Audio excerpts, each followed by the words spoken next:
We'll focus on that much later, guys. Let's move on now and take you through some of the dailies here this morning. And we will start with Nigerian News Direct here today. And look at the lead story. I won't allow businesses die on my watch. Tinubu. So, there are many angles to this. These are very, very, very, very trying times. And much as there's a lot of talk about palliatives, which one thing that it needs to be properly scrutinized, whether or not the president has to give the states the balance of the 3 billion remains with a huge question mark. What have they done with the previous one? So you gave those who have performed in a certain way. Who's assessing what yardstick will be deployed to do all of those? And then there was that matter, guys, where I think it was the Ministry of Trade or so that spoke about certain incentive that was going to be given to businesses. That means businesses to ensure that they also thrive. What is going on with that? What do they exactly want to achieve with that? So some of these policies you see are questions to all of those, but this is what is here. Hints on granting waiver to airline, road transport operators in festive season as newspaper proprietors seek tax waiver to cushion rising costs. So there you go. And it's good to also hear the Minister of Information did say to NBC slash this licensing fees. Have to slash it to ensure that businesses have to first of all survive before you ever think about taxing. Don't go with that mindset and say, oh, grab it, tax them, which is what MDAs have in this country. From customs to almost everywhere you turn. The moment they see a banner or some shop coming up, they come in like ants to honey. That shouldn't be you're not in competition with businesses. Your primary responsibility is to ensure that they survive first and foremost. That's why governments give them waivers, because if you shut them down, you close them, and then you push all those other people to the market, you have more problems for yourself as government. So I think you should think. Just think. That's what we ask. Government really needs to stop paying lip service to the existence of businesses, really. I mean, I think that when the president says that, I really hope that it's something that his lieutenants run with. And those, commensurate action. And those in civil service also imbibe as a new mindset and as a culture. Sometimes, the mindset stops at the top. That's where it ends. The Guardian here is the one I'm holding for you, and it has this. Nigerians may burn over 1.5 trillion naira on cooking gas in 2024 amid incentives. Okay, so right now they're saying that we may burn in 2024. Just in case. Well, literally, because when you put on the gas, you're burning some fuel now, aren't you? Oh dear. That's literally your money up in flames, but thankfully it's cooking some food for you to eat. Page 6 is where you see details. They have a breakdown. Nigerians spend 1.5 trillion on cooking gas using LPG. I think this is some good news, though. The fact that more and more people are beginning to use this product. We should be able to get this to the rural areas, to get people to be able to use this product even more. The president also says the plan to reduce the price of cooking gas. Yeah. Well, that certainly will be welcome, and it's a subsidy that will certainly be hitting the pocket of Nigerians directly. Price of cooking gas has risen by 165% since 2018. So yes, they have been given tabs. 2018 is quite a while though. This is 2023, but for it to have gone up 165% lets you know just how much Nigerians have been paying, and they're showing you the average price of 1 kilogram of LPG. So when you feel that, is it 12 kilograms? I think that's what most people use, 12 kilograms. And you also have the lower ones, 8 kilograms, 6 kilograms. Now they even have, I think, even 1 kilogram. So you buy according to your pocket. So the average price for you from 2018 to 2023 used to be at 416 naira for 1 kilogram. Now it's at 1,100 naira to 1 kilogram of LPG. And they also show you who the local producers are. They have the NLNG, and then you also have when the NLNG is not producing as much, or maybe there are any variations, and the fact that we have to use other alternatives, it leads to deforestation. And they say that we have the highest rate of deforestation in the world at 3.7%. So it just looks like we're just hewing down our trees. We're just mowing them down, cutting them down for firewood. There's nobody who's monitoring, there's nobody who is regulating. That's the thing. How we're cutting down the trees and whether we're planting new ones, That is the thing. Carbon credits that we could be getting, we're not getting. The environmental benefits of keeping our trees, we're not getting. And then we feel the environmental effect, the fact that desertification is occurring, we're susceptible to floods, etc. Do not let me go into the wars of become an environmentalist this morning. But we all should be environmentalists, all of us, because it is our environment. And these are some of the effects. If cooking gas is unavailable, this is what happens. If people are unable to afford it, this is what happens. So The Guardian is where we should be looking at this morning, and the lead story right there hitting home just as it should. I also see here LCCI raises concern on inflation crisis, charges CBN on new approach. And you also see that meeting, Tinubu meets newspaper proprietors, promises press freedom, others.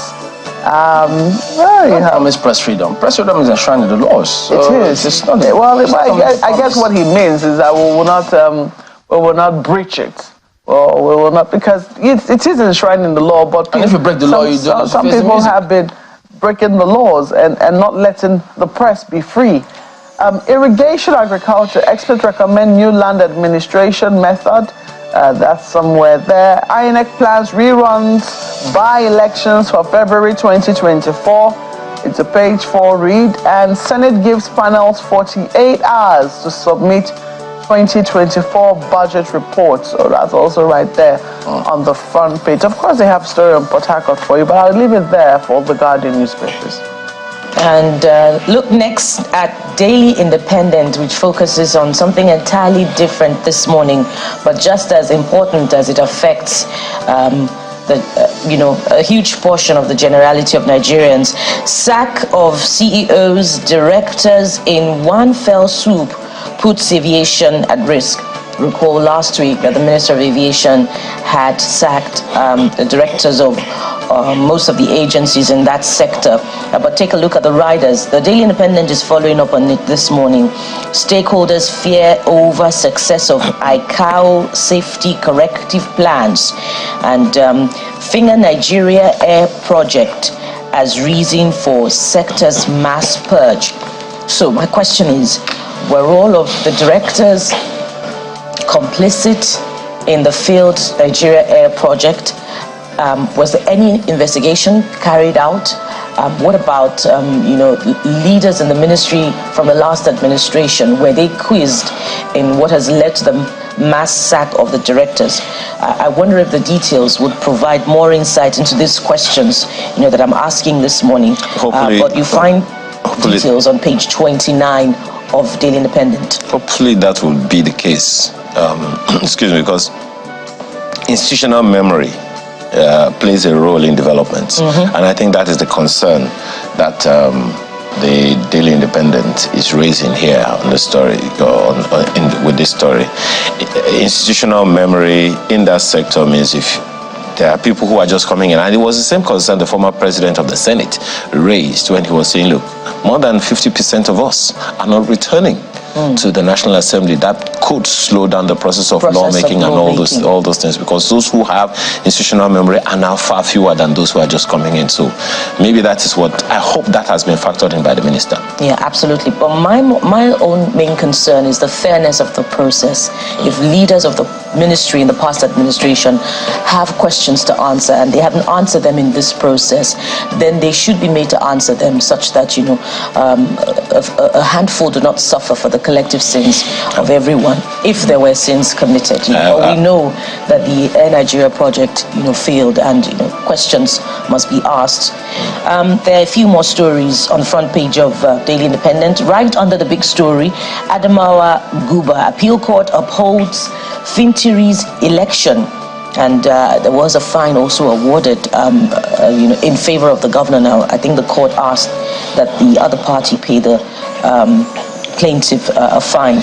And right under that, you find this one. Tinubu assures newspaper proprietors of reviewing policies affecting industry.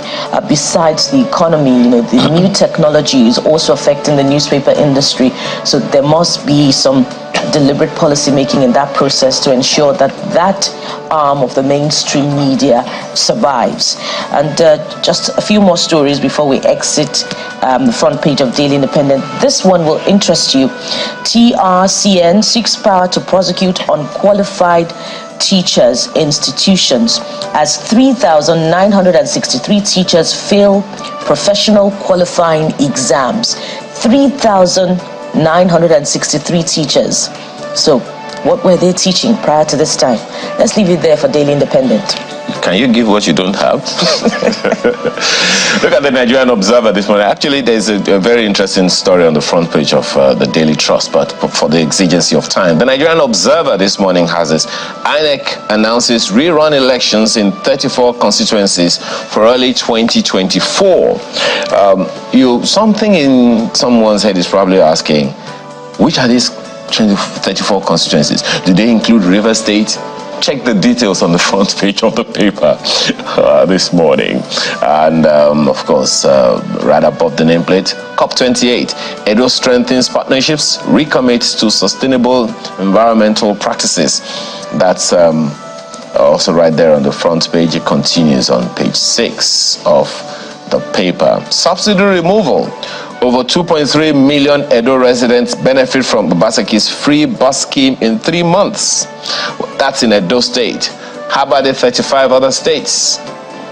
That's the Nigerian Observer this morning. All right, take a look at this Nigeria next. Tinubu resolves Rivers crisis. That's the lead story here.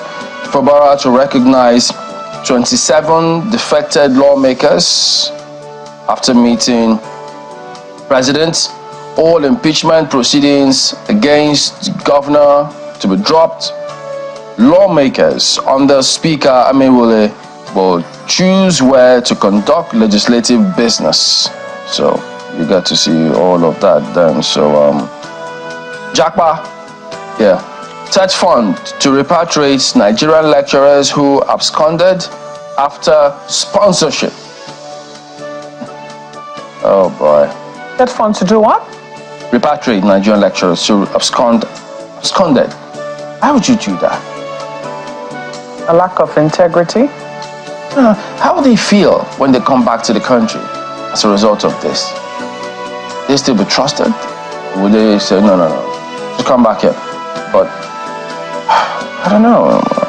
The circumstances are understandable. Were the funds given though were they given with that understanding? Was that part of the conditions under which they were given? Clearly, because they can't sponsor you for an event. You expect them to come back, you take off and you disappear, and you never show up again. And then Nigeria is deprived of that. It's a good thing that we're also thinking of creative ways to get to tax the countries that are not making the investment in the sectors that they're coming here to come and recruit for, especially in our healthcare sector. So maybe this will also be one of the things that we should also put into consideration. If our lecturers are going to work over there, then maybe what we should do is not tax or repatriate the lecturers. Maybe what we should do is tax the universities that they work for. There you go. That's this Nigeria today. New Telegraph also focuses on the Rivers crisis. You see there again, Tinubu brokers peace among Wike, Fubara, others, directs Rivers governor to withdraw court cases, re-present budget to full house. Okay. How is that going to work? Represent the budget to the full house, halt impeachment bid against governor, defectors. So literally, they're being forced to work together.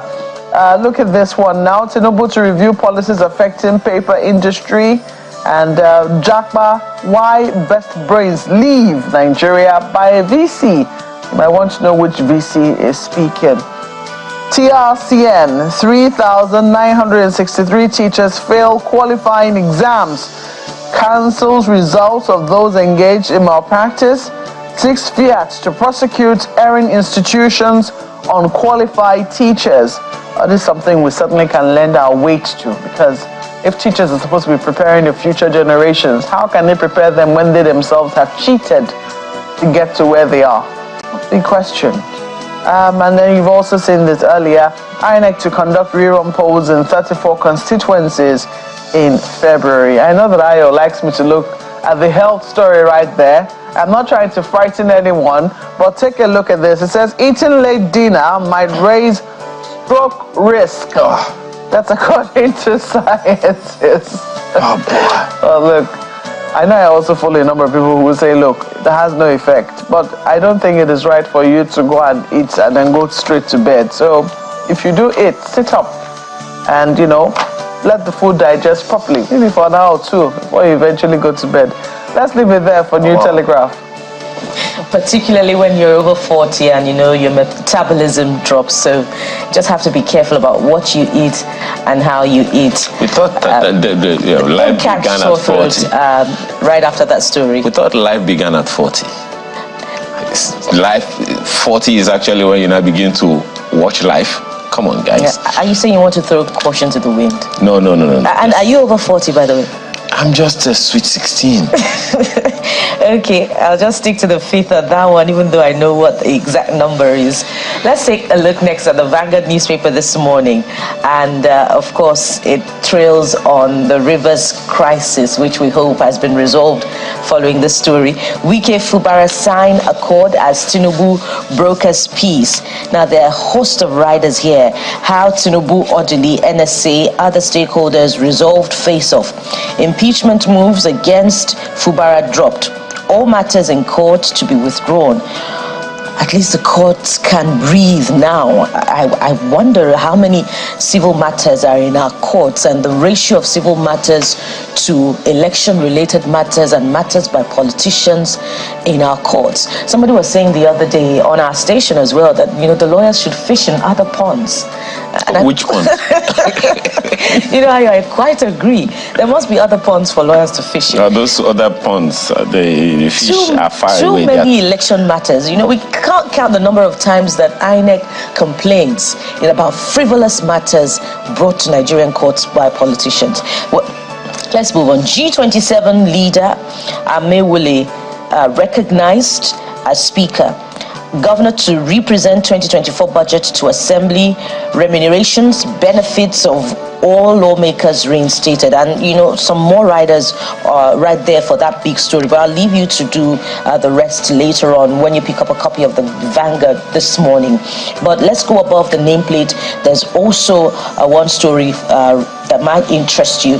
Banks borrowing from CBN rises to 559% to 376.6 billion naira. That's quite a number. So even the banks borrow. And here we're talking about, the need for governments to create more space for, the local industries to be able to access borrowing. But the banks are also borrowing.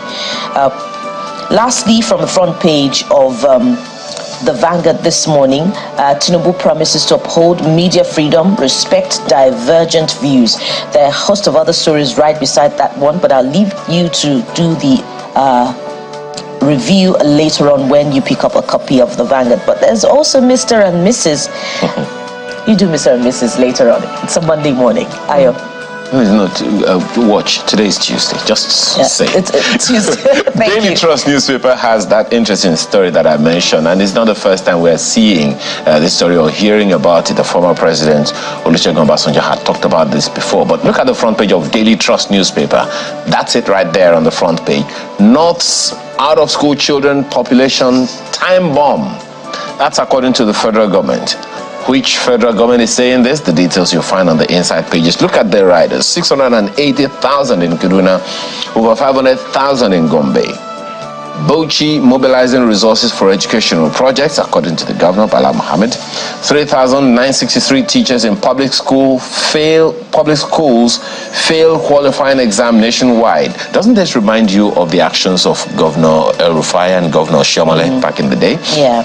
And over 50% of private schools teachers unqualified, according to TRCN. So what are we going to do about it? 50%? Yeah. There you go. The reality of this, it will shock you. Go to some schools. Some of these schools that people can afford to take their children to in the name of Nigerian in private schools are Wike certificate holders. And anyway.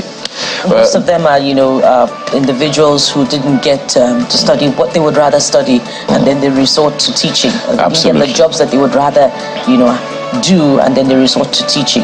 And it goes also to, efforts of training and retraining of teachers in public education sector. But this also says that over 50% of private school teachers are unqualified in private sector as well.